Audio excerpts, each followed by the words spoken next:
அனைவருக்கும் வணக்கம். Welcome to குட்டி ஸ்டோரிஸ் பை ஹரி.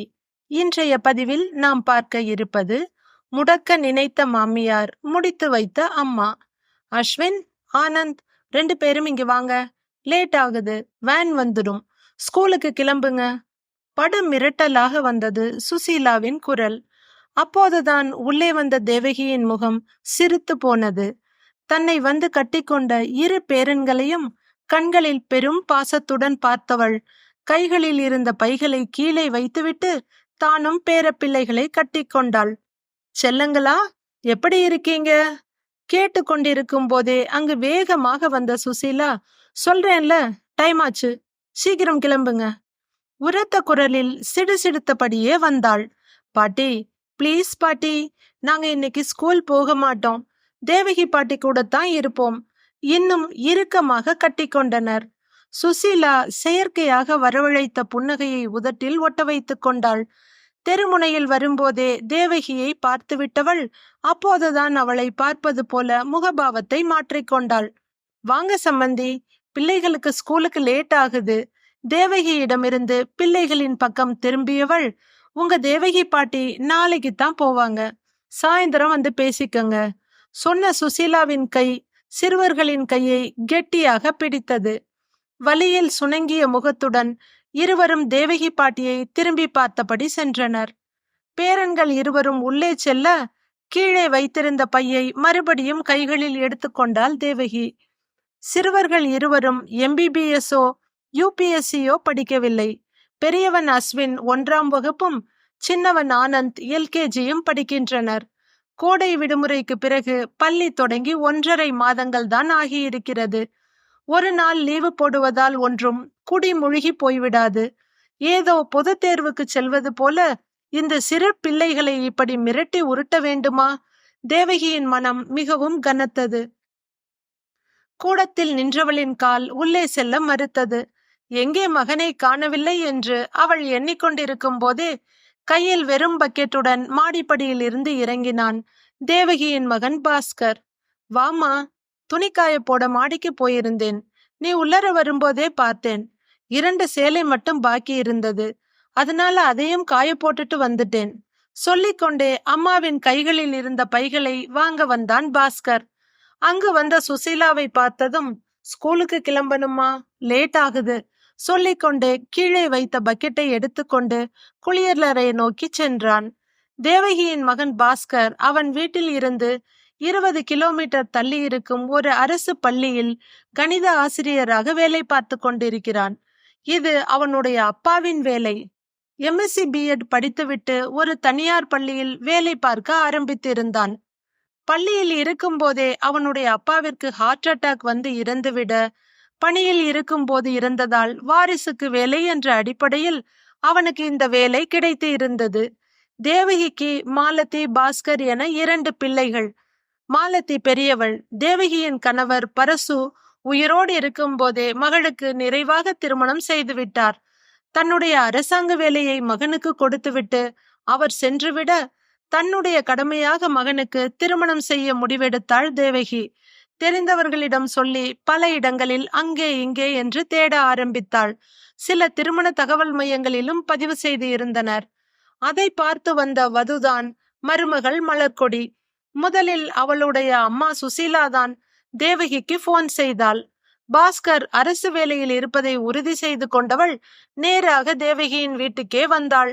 தேவகிக்கு மிகவும் ஆச்சரியமாகி போனது. எந்த சம்பிரதாயங்களும் இன்றி நேராக வீட்டுக்கு வந்த சுசீலாவை பார்த்தபோது என்ன பேசுவது என்றே தேவகிக்கு தெரியவில்லை. வீட்டுக்குள் வந்த சுசீலா வீட்டையும் அங்கிருந்த பொருட்களையும் அங்குலம் அங்குலமாக அளவெடுத்தாள்.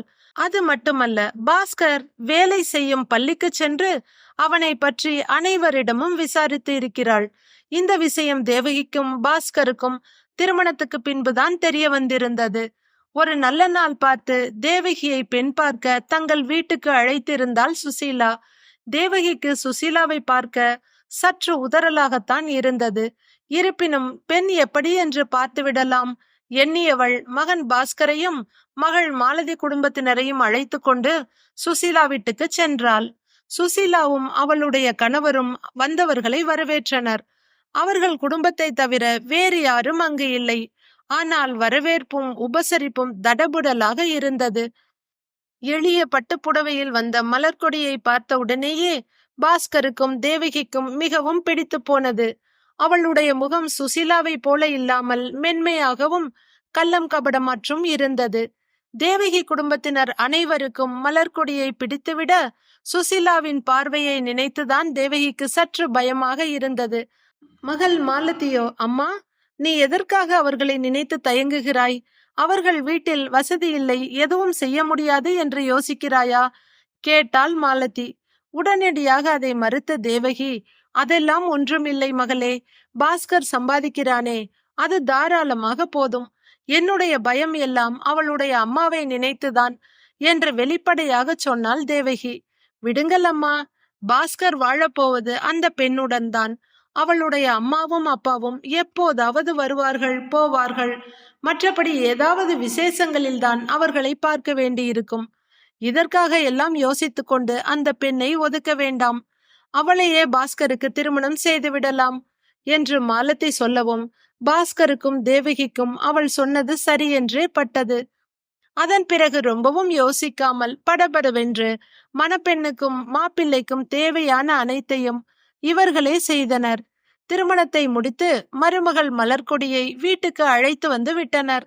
மலர்கொடி தன் மாமியாரிடம் மிகவும் மரியாதையுடனும் தன் கணவன் பாஸ்கரிடம் மிகவும் பிரியத்துடனும் இருந்தாள். மாலதியிடம் இளைய சகோதரியை போலத்தான் நடந்து கொண்டாள். தேவகிக்கு மிகவும் சந்தோஷமாக இருந்தது. இவளுடைய அம்மாவின் மேல் இருந்த பயத்தால் இவளை உதறிவிட இருந்தோம். கடவுள் புண்ணியத்தில் நல்ல மருமகளாக கிடைத்திருக்கிறாள் என்று கடவுளுக்கு நன்றி சொல்லிக் கொண்டிருந்தாள். 6 மாதங்களுக்கு பிறகு பாஸ்கருக்கு வேறொரு ஊருக்கு மாற்றலானது. தேவகி வசித்தது ஒரு கிராமம். அந்த ஊரில் வீடுகளை வாடகைக்கு விட முடியாது. மேலும் மருமகள் வீட்டில் தானே இருக்கிறாள். அவர்கள் இருவரும் அங்கேயே இருக்கட்டும். நம்மால் முடியும் வரை இந்த வீட்டிலேயே இருக்கலாம். ஏதாவது விசேஷ நாட்கள் விடுமுறை என்றால் வருவதற்கும் அவர்களுக்கு ஒரு இடம் இருக்கட்டும் என்று முடிவெடுத்தாள். மகனையும் மருமகளையும் அந்த ஊரில் வாடகைக்கு ஒரு வீடு பார்த்து தனி குடித்தனம் வைத்துவிட்டு வந்தாள். மகள் தனி குடித்தனம் சென்ற பிறகு அடிக்கடி அவள் வீட்டுக்கு செல்ல ஆரம்பித்தாள் சுசீலா. எவ்வளவு படித்திருக்கிறாய் நீ? இப்படி வீட்டில் பாத்திரம் தேய்த்து கொண்டு சமைப்பதற்காகத்தான் உன்னை படிக்க வைத்தேனா? டவுனில், அதுவும் வாடகை வீட்டில் இருந்து கொண்டு ஒருத்தர் வருமானத்தில் எப்படி குடும்பம் நடத்துவது என்று போகும் போதெல்லாம் பொறுமை கொண்டிருந்தாள் சுசீலா. மலர்கொடி தன் அம்மாவின் வற்புறுத்தலை பாஸ்கரிடம் சொல்ல அவனும் உனக்கு விருப்பம் இருந்தால் வேலைக்கு செல் என்று சொல்லிவிட்டான். தேவகியிடம் சொன்னபோது அவனுடைய வருமானம்தான் குடும்பத்துக்கு தாராளமாக போதுமே, எதற்காக 2 பேரும் கஷ்டப்பட வேண்டும்? இனிமேல் தான் குழந்தைகள் பிறக்க வேண்டும். அவர்களை பார்க்கும் வேலை இருக்கும் உனக்கு. பெண்களுக்கு குடும்பத்தையும் பார்த்து கொண்டு வேலைக்கு செல்வது மிகவும் சிரமமாக இருக்கும். அதற்கு மேல் உன் விருப்பம் என்று சொல்லி முடித்து விட்டாள். மலர்கொடிக்கு வேலைக்கு செல்வதை பற்றி எந்த அபிப்பிராயமும் இல்லை. ஆனால் அம்மாவின் வற்புறுத்தலை மறுக்க முடியாமல் வேலைக்கு செல்ல ஆரம்பித்தாள்.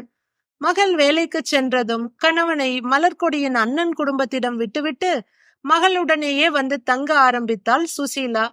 மகனும் மருமகளும் கேட்டபோது, மலர் வேலைக்கு போறா, அவளுக்கு வீட்டுல வேலை செய்ய நேரமே இல்லை, அதனால அவளுக்கு உதவியாக கொஞ்ச நாள் இருக்க போகிறேன் என்று சொல்லிவிட்டாள். மாதா மாதம் ஏதாவது ஒரு காரணம் சொல்லி மகளின் சம்பள பணத்தை முழுமையாக வாங்கி விடுவாள். பாஸ்கர் எதையும் தூண்டி துருவி கேட்பவனும் அல்ல. அவனுடைய மனைவி மலர்கொடியும் அப்படியே இருந்தாள். அவர்களின் இந்த குணம் சுசீலாவுக்கு மிகவும் வசதியாகி போனது.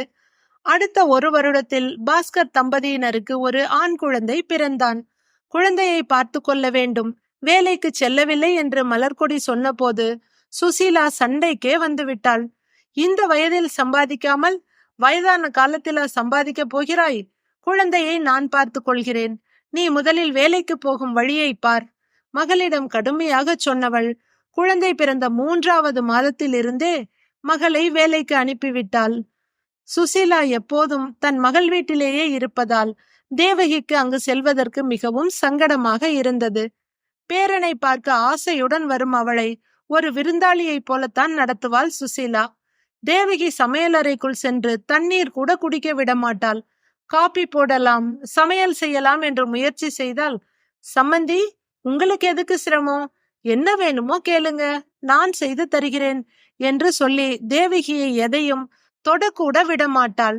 முன்கூடத்தை விட்டு தேவகி எங்காவது நகர்ந்தால் பின்னாடியே சென்று, என்ன வேண்டும் சம்மந்தி, சொல்லுங்க, நான் கொண்டு வருகிறேன் என்று அவளுடைய வழியை மறித்து கொண்டு நிற்பாள். இதை பார்ப்பவர்களுக்கு அவள் ஏதோ சம்மந்தியை மிகவும் மதிப்பது போலவும் ஓடி ஓடி செய்வது போலவும் தோன்றும்.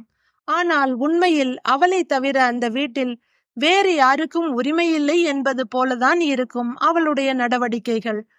எப்படியோ வீட்டு வேலைகளை இந்த அம்மா பார்த்து கொள்கிறார்கள், மகனும் மருமகளும் நல்லபடியாக இருக்கிறார்கள் என்று மனதை தேற்றிக்கொண்டு உடனே அங்கிருந்து புறப்பட்டு விடுவாள் தேவகி. சரியாக சாப்பிட கூட நேரம் இல்லாமல் வேலை வேலை என்று போய்கொண்டிருந்த மலர்கொடியின் ஆரோக்கியம் வெகுவாக கெட்டு போயிருந்தது. அடுத்த 2 வருடங்களிலேயே மீண்டும் ஒரு ஆண் குழந்தை பிறந்தது மலர்கொடிக்கு. பிரசவத்தின் பிறகு அவளுக்கு அதீத உதிரப்போக்கு ஏற்பட்டது. அதனால் குழந்தை பிறந்த ஓரிரு மாதங்களிலேயே எவ்வளவோ மருத்துவம் பார்த்தும் மலர்கொடி இந்த மண்ணுலகை விட்டு போய்விட்டாள். பாஸ்கரனும் தேவகியும் விழுந்த அடியை தாங்க முடியாமல் துவண்டு போயினர். வாழ்க்கையே சூனியமாகி போனது போல இருந்தது அவர்களுக்கு. அவர்கள் இருவரையும் தேற்றவே ஒரு ஆள் தேவையாக இருந்தது. இந்த நிலையில் 2.5 வயது அஸ்வினும் 8 மாத குழந்தை ஆனந்தும் தாயின்றி பரிதாபமாக நின்றனர். 30 வயதிற்கெல்லாம் மொத்த வாழ்க்கையையும் தொலைத்துவிட்ட மகன் பாஸ்கருக்கு எப்படி ஆறுதல் சொல்வது?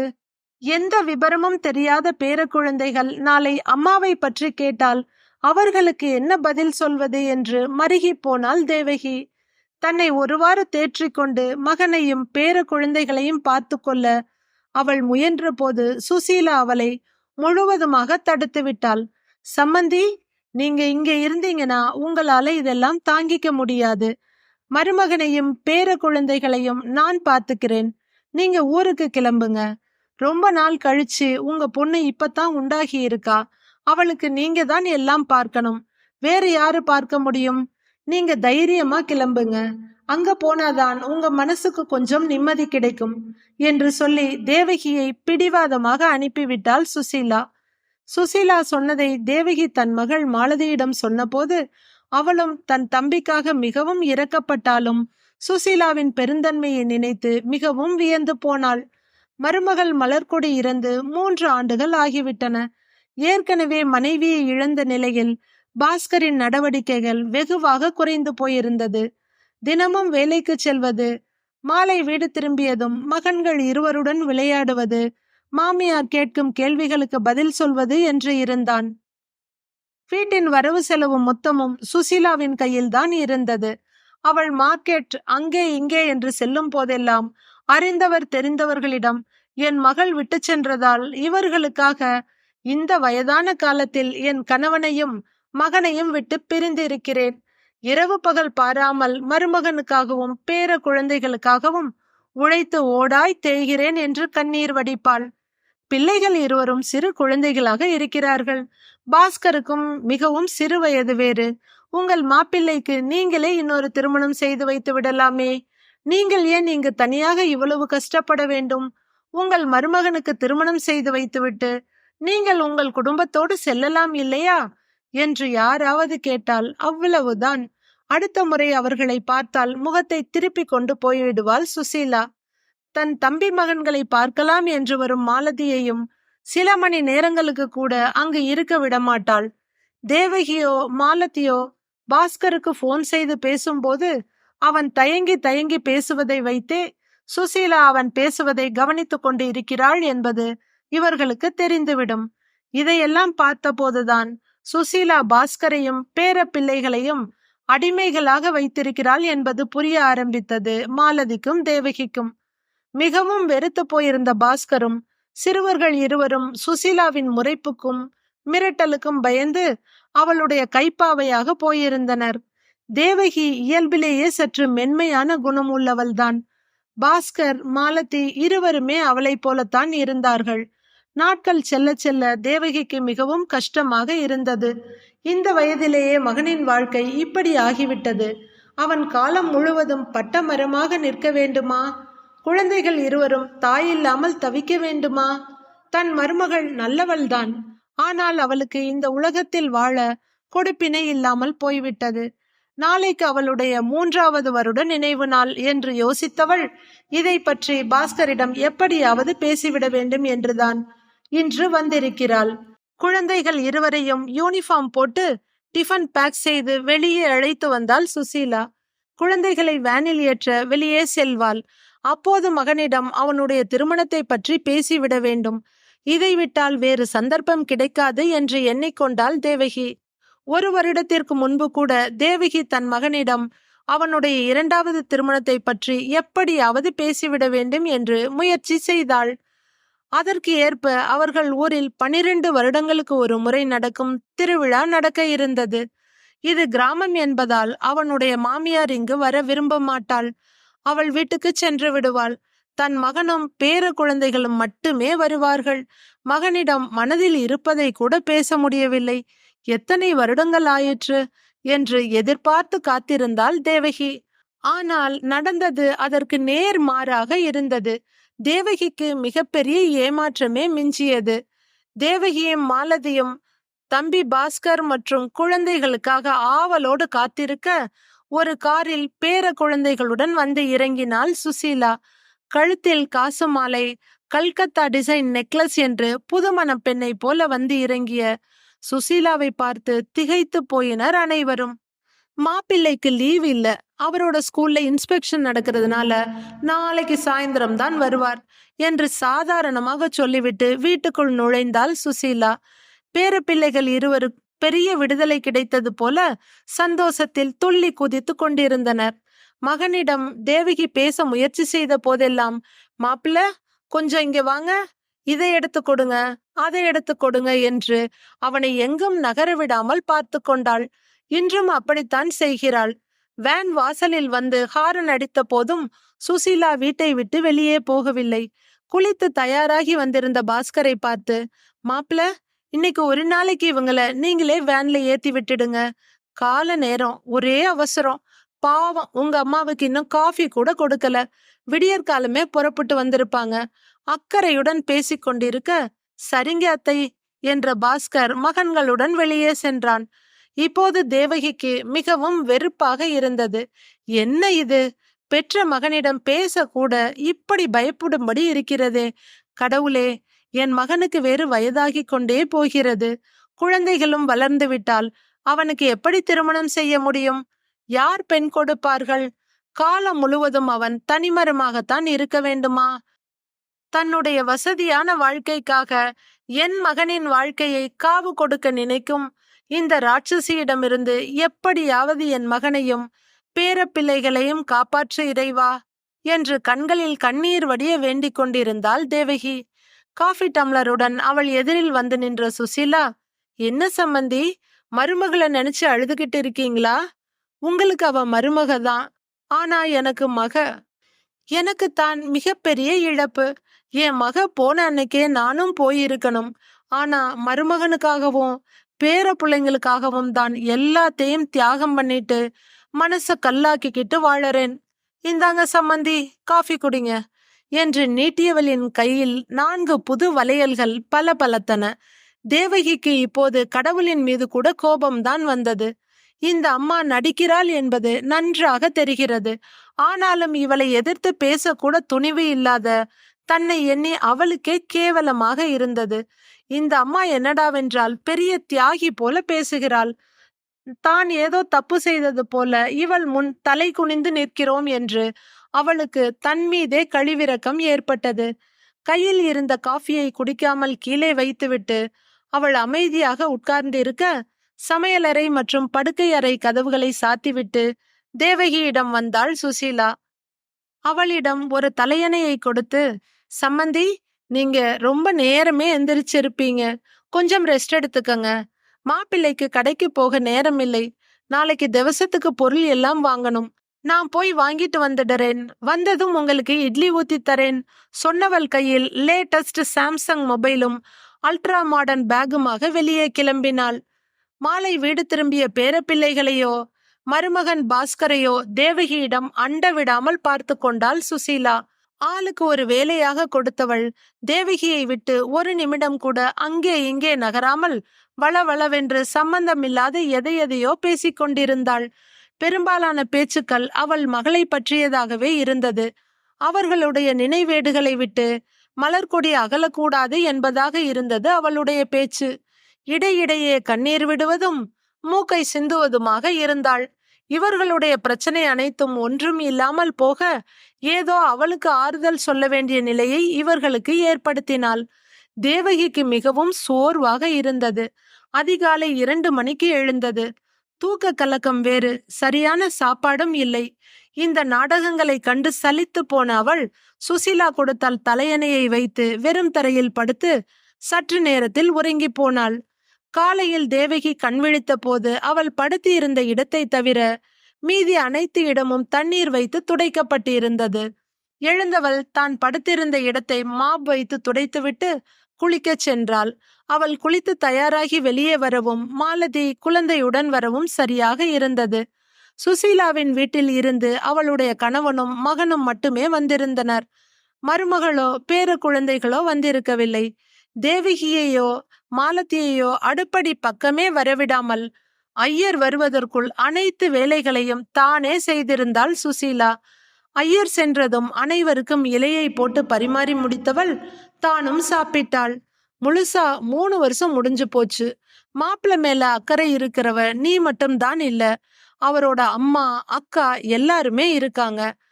அவங்களோ இல்ல நாம்பளோ ஒரு பெண்ணை பார்த்து மாப்பிள்ளைக்கு கல்யாணம் பண்ணி வச்சுட்டா வர்றவ அவரையும் குழந்தைங்களையும் பார்த்துக்குவா. உன் தலையில தான் இந்த உலகமே சுத்திக்கிட்டு இருக்குன்ற நினைப்ப விட்டுடு. அவங்க வாழ்க்கையில குறுக்க நந்தி மாதிரி நிக்காம நீ நகர்ற வழிய பாரு. கிளம்பு, நம்ம வீட்டுக்கு போகலாம் என்று சுசீலாவின் கணவர் சொல்லிக் கொண்டிருந்தார். என்னோட கடைசி மூச்சு இருக்கிற வரை நான் இந்த வீட்டுல தான் இருப்பேன். என் மக வாழ்ந்த வீட்டுல இன்னொருத்திய அடி எடுத்து வைக்க விட மாட்டேன் என்று வெறி பிடித்தவள் போல அவள் கத்திக் கொண்டிருக்க அங்கிருந்த மற்றவர்களை பரிதாபமாக ஒரு பார்வை பார்த்துவிட்டு கிளம்பினர் சுசீலாவின் கணவரும் மகனும். தன் தம்பி மாமியார் கோபத்தில் இருக்கிறாள். ஹாலில் இருக்கும் பொருட்களை எடுத்து உள்ளே வைக்கலாம் என்று நினைத்த மாலதி அவற்றை எடுக்கச் சென்ற போது அவளுடைய கை வலிக்கும் அளவுக்கு இறுக்கமாக ஒரு கை அவளை பற்றியது. நிமிர்ந்து பார்த்தபோது சுசீலாவின் கண்கள் அவளை ஈட்டி போல குத்தி கொண்டிருந்தன. அந்த பார்வையில் இருந்த மிரட்டலை பார்த்து பயந்து போன மாலதி கையை உதறிக்கொண்டு தன் அம்மாவிடம் வந்தவள் அதிர்ந்து போய் உட்கார்ந்து விட்டாள். சில வினாடிகளில் தடால் என்ற சத்தமும் ஐயோ அம்மா என்ற கூக்குரலும் கேட்ட பின்தான் சுயநினைவுக்கு வந்தாள் மாலதி. கூடத்திற்கு அடுத்து இருந்த ஹாலில் தெருவில் உடைத்த திருஷ்டி பூசணிக்காய் போல தன்னுடைய பெரிய உடம்பை பரப்பி கொண்டு விழுந்து கிடந்தாள் சுசீலா. சத்தம் கேட்டு அங்கு வந்த சிறுவர்கள் இருவரும் வாய் விட்டு சிரித்தனர். அதிலும் பெரியவன் அஸ்வின், பாட்டி உன்னை பார்த்தா செத்து போய் திருப்பி மல்லாக கிடக்கிற தவக்கல மாதிரியே இருக்கு என்று சொல்ல மற்றவர்களாலும் சிரிப்பை அடக்க முடியவில்லை. நடந்தது இதுதான். மாலதியை அங்கிருந்து மிரட்டி அனுப்பியவள் குத்து விளக்கை வேகமாக எடுத்து பூஜை அறைக்குள் வைத்துவிட்டு வந்தாள். பின்பு அங்கிருந்த தாம்பாலம் மற்ற பொருட்களை எடுக்க அதே வேகத்தில் வந்தபோது சிந்திய எண்ணெயில் வழுக்கி இப்படி விழுந்து கிடக்கிறாள். சற்று நேரம் பார்த்து கொண்டிருந்த அனைவரும் சுசீலாவை தூக்க முயற்சி செய்தனர். அவர்களால் அசைக்க கூட முடியவில்லை. அவள் வழியில் கத்தி கொண்டிருக்க ஆம்புலன்ஸுக்கு போன் செய்தவர்கள் அவளை அப்படியே ஆஸ்பத்திரிக்கு அள்ளி சென்றனர். விழும்போது அதை தடுப்பதற்காக வலது கையை ஊன்றியதால் அவளுடைய உடல் எடையை தாங்காமல் கை எலும்புகள் உடைந்து இருந்தன. பின்மண்டையிலும் முதுகிலும் பலமான அடி. உடல் எடை மிகவும் அதிகமாக இருப்பதால் எழுந்து நடப்பதற்கு வெகு நாட்கள் ஆகும் என்றார் டாக்டர். முதுகில் ஒரு ஆபரேஷன் செய்ய வேண்டும் என்பதால் அவள் போட்டிருந்த அனைத்து நகைகளையும் கழட்டி கொண்டு வந்து தேவகியின் கையில் கொடுத்தாள் நர்ஸ். அந்த நிலையிலும் நர்ஸ் நகைகளை கழட்ட சுசீலா அனுமதிக்க மறுத்தாள். தேவகி தன் கையில் இருந்த நகையை பார்த்தபோது எப்படியும் 30 பவுன் இருக்கும் என்று தோன்றியது. இந்த நகைகளில் மருமகளின் உயிரும் மகனின் உழைப்பும் இருக்கிறது என்ற நினைப்பு அவள் கண்களில் கண்ணீரை நிரப்பியது.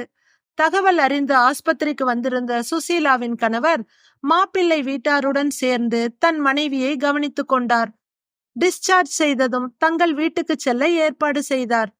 ஆனால் அதற்கு மறுத்த சுசீலா பயங்கரமாக கத்த ஆரம்பித்தாள். மாப்பிள்ளை பேர பிள்ளைங்களை விட்டு எங்கும் வரமாட்டேன், நான் வந்துவிட்டால் அவர்களை யார் பார்த்து கொள்வது என்று கத்திக் கொண்டிருக்க அவள் கணவருக்கு மிகுந்த கோபம் வந்து விட்டது. உன் பணவெறிக்காக பெற்ற மகளை இன்று பறிகொடுத்து விட்டு நிற்கிறோம். உன்னால் மாப்பிள்ளை இந்த சின்ன வயதில் மனைவியை இழந்து 2 குழந்தைகளுடன் தவித்துக் கொண்டிருக்கிறார். நீ என்ன சாகாவரமா வாங்கி வந்திருக்கிறாய்? இங்கேயே இருந்து அவர்களை பார்த்து கொள்வதற்கு. மகள் இறந்த பிறகு அவர்களை விட்டு நீ விலகி இருந்தால் மாப்பிள்ளை வீட்டில் அவருக்கு வேறொரு திருமணம் செய்து வைத்திருப்பார்கள். இன்று அவர்களும் நன்றாக இருந்திருப்பார்கள்.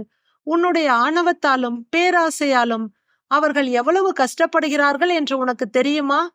பதிலுக்கு கத்தியவர் அவளை துளியும் சட்டை செய்யாமல் மாப்பிள்ளை மற்றும் தேவகியிடம் விடை பெற்று மனைவியை தன் வீட்டுக்கு அழைத்து சென்று விட்டார். பாஸ்கர், தேவகி, குழந்தைகள் அனைவரும் வீட்டுக்கு திரும்பிய போது பல காலங்களுக்கு பிறகு இப்போதுதான் எளிதாக மூச்சுவிட முடிவது போல தோன்றியது. எப்போதும் உடலை துளைக்கும் அந்த எக்ஸ்ரே பார்வை எங்கிருந்தும் வரவில்லை என்ற நினைவே பாஸ்கர் முகத்தில் ஒரு தெளிவை கொடுத்தது. மகனை சில நாட்கள் லீவு போட சொன்ன தேவகி அவர்களை அழைத்து கொண்டு கிராமத்துக்கு வந்துவிட்டாள். பாஸ்கரிடம் அவன் திருமணம் செய்து கொள்ள வேண்டிய அவசியத்தையும் குழந்தைகளுக்கு ஒரு தாய் தேவை என்ற அவசியத்தையும் புரிய வைத்தாள். பைக்கில் செல்லும் போது ஏற்பட்ட விபத்தில் கணவனை இழந்து கை குழந்தையுடன் இருந்த சிந்துவை தன் மகனுக்காக பெண் கேட்டாள் தேவகி. சிந்து வேறு யாருமல்ல, தேவகியின் ஒன்று விட்ட தம்பி மகள். கணவனை இழந்திருந்த அவள் கை குழந்தையுடன் தாய் வீட்டில்தான் இருந்தாள். முதலில் பாஸ்கருக்கு திருமணம் செய்ய முடிவெடுத்தவுடன் தேவகியின் மனதில் வந்தது சிந்துதான். கண் பார்க்க வளர்ந்த பெண், தன் தம்பியின் மகளும் கூட. அவள் தன் மகனுக்கு மிகவும் பொருத்தமாக இருப்பாள் என்று விரும்பினாள். அவளுடைய தம்பிக்கும் அதில் மிகுந்த விருப்பம்தான். ஆனால் அவனுடைய மனைவி பிடிவாதமாக சிந்துவை தன் அண்ணன் மகனுக்கே திருமணம் செய்து வைத்து விட்டாள். இவ்வளவு சின்ன வயதில் மகளின் வாழ்க்கை பட்டு போனதை நினைத்து படுத்த படுக்கையாக இருந்தாள் சிந்துவின் அம்மா. இப்போது தேவகி வந்து தன் மகளை பெண் கேட்கவும் தன் மகளின் வாழ்க்கையில் மீண்டும் வசந்தம் வரப்போகிறது என்ற மகிழ்ச்சியில் எழுந்து உட்கார்ந்தவள் சற்றும் தயங்காமல் தேவகியின் கால்களில் விழுந்து விட்டாள். அனைவரின் சம்மதத்துடன் பாஸ்கர் சிந்து திருமணம் எளிமையாக நடந்தது. திருமணத்திற்கு மலர்கொடியின் பெற்றோர்களையும் அழைத்திருந்தாள் தேவகி. திருமணத்திற்கு வந்திருந்த மலர்கொடியின் அம்மாவிடம் அவள் போட்டிருந்த நகைகளை தேவகி கொடுக்க அதை வாங்க கையை நீட்டினாள் சுசீலா. அதற்குள் இடையில் கையை நீட்டி தடுத்த அவளுடைய கணவர், மன்னித்து விடுங்கள் சம்மந்தி, இது எங்களுடையது இல்லை, உங்களுடையதுதான் என்று மறுத்தும் தேவகி ஒத்துக்கொள்ளவில்லை. பரவாயில்லை, வைத்துக் கொள்ளுங்கள் என்று வற்புறுத்தவும் அதை வாங்கி கொண்டார். நேராக தங்கள் மாப்பிள்ளையிடம் சென்று இந்த நகைகளை உங்கள் திருமண பரிசாக வைத்துக் கொள்ளுங்கள் என்று கொடுத்துவிட்டு வந்துவிட்டார். அஸ்வினும் ஆனந்தும் தங்களுக்கு கிடைத்த தங்கச்சி பாப்பாவை வியந்து பார்த்தபடி அவளுடன் விளையாடி கொண்டிருந்தனர். அந்த குழந்தையும் தன் 2 கைகளாலும் இரு சிறுவர்களின் விரலை கெட்டியாக பற்றி கொண்டு சிரித்தது. பாஸ்கர் திருமணத்தை விட இந்த பரவச காட்சியை பார்த்த அனைவரும் மனநிறைவுடன் புன்னகை செய்தனர். சிந்துவின் அம்மா குழந்தைகள் மூவரையும் ஒரு சேர கட்டிக்கொண்டு ஆனந்த கண்ணீர் வடித்தாள். அதை பார்த்த மலர்கொடியின் அப்பா, அங்கே பார், அனைவரும் எவ்வளவு சந்தோஷமாக இருக்கிறார்கள். உன் ஒருத்தியின் சந்தோஷத்துக்காக எவ்வளவு பேர் வாழ்க்கையை நீ கெடுத்து இருக்கிறாய் என்று புரிந்து கொள், உன்னை திருத்திக்கொள் என்று சொன்னவர் மனைவியின் கையை பிடித்து அங்கிருந்து அழைத்து சென்றார். தூரத்தில் யார் வீட்டில் இருந்தோ பரமசிவன் கழுத்தில் இருந்து பாம்பு கேட்டது, கருடா சௌக்கியமா, யாரும் இருக்கும் இடத்தில் இருந்து கொண்டால் எல்லாம் சௌக்கியமே. பாடல் ஓடிக்கொண்டிருக்க அர்த்த புஷ்டியுடன் மனைவியை பார்த்தார் சுசீலாவின் கணவர். கதையை படித்த கேட்ட அனைவருக்கும் நன்றி. கதை பிடித்திருந்தால் லைக் செய்து நமது சேனலை சப்ஸ்கிரைப் செய்து கொள்ளுங்கள். நன்றி, வணக்கம்.